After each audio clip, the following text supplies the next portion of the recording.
সেই আবার পায়ে পাড়া দিয়ে ঝগড়া করার মতো। বিএনপির আজকে সুনির্দিষ্ট কর্মসূচি, তারা অনুমতি নিয়ে আজকে কর্মসূচি পালন করছে বেগম খালেদা জিয়ার মুক্তির দাবিতে। ঠিক একই দিনে আওয়ামী লীগ পাল্টা কর্মসূচি দিয়েছে। আমি জানি না এই যে আইন শৃঙ্খলা নিয়ে যে এত উদ্বিগ্ন থাকে পুলিশ, এর আগেও বলেছি, তারা এই বিষয়টি কেন মীমাংসা করছে না যে একই দিনে দুইটি সমাবেশ হতে পারবে না, পাল্টাপাল্টি।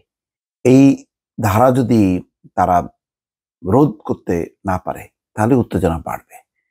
এখন যাই না, অনেকে বলেন প্রশাসন পুলিশ সব এক হয়ে গেছে, ফলে তারা একযোগেই এটি ইমপ্লিমেন্ট করবে। এটা আইন শৃঙ্খলার কথা চিন্তা করবে না, চিন্তা করবে যে বিরোধী দলকে সবসময় চাপের মধ্যে রাখা। যখন প্রয়োজন হবে রাজনৈতিকভাবে সেটা দল করবে, আর যখন প্রশাসনিকভাবে সেটা তখন পুলিশ করবে। এভাবেই চলছে গত নির্বাচনের আগেও, সেটা দেখা গেছে এবং সেই ধারা এখনো অব্যাহত আছে। তার বড় প্রমাণ ঢাকায় বিএনপির সমাবেশ আজ, আবারও পাল্টা কর্মসূচি আওয়ামী লীগের। অর্থাৎ আওয়ামী লীগ সবসময় পাল্টা কর্মসূচি দিচ্ছে না, পাল্টা কর্মসূচি দিচ্ছে। খালেদা জিয়ার মুক্তির দাবিতে ঢাকায় শান্তিপূর্ণ বড় সমাবেশ করার প্রস্তুতি নিয়েছে বিএনপি। শনিবার বেলা ৩টায় নয়াপল্টনে দলের কেন্দ্রীয় কার্যালয়ের সামনে এই সমাবেশ অনুষ্ঠিত হবে।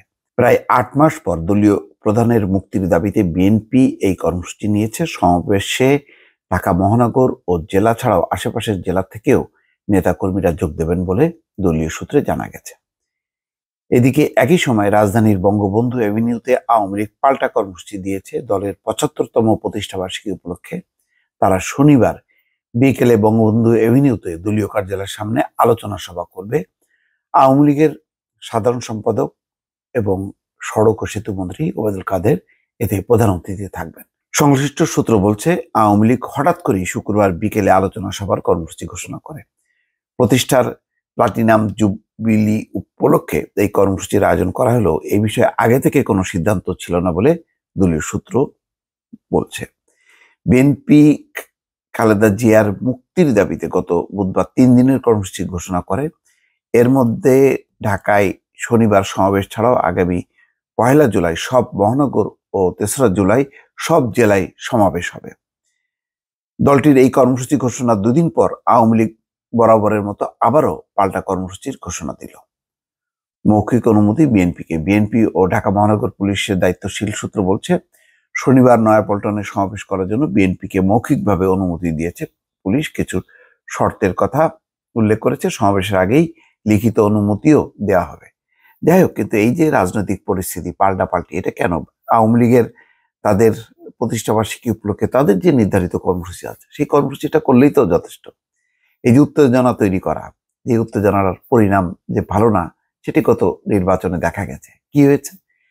ফলে পরিণতি এই হয়েছে যে বিএনপি নির্বাচনে ছিল না।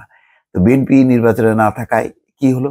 আওয়ামী লীগ নিজেরাই ৩টা দলে বিভক্ত হয়ে বা ৩ প্রতীকে বিভক্ত হয়ে নৌকা, ঈগল, ট্রাক প্রতীকে নির্বাচন করলো। এর ফলে কি দলের যে কাঙ্ক্ষিত লক্ষ্য গণতন্ত্র, সেটা কি প্রতিষ্ঠা হলো?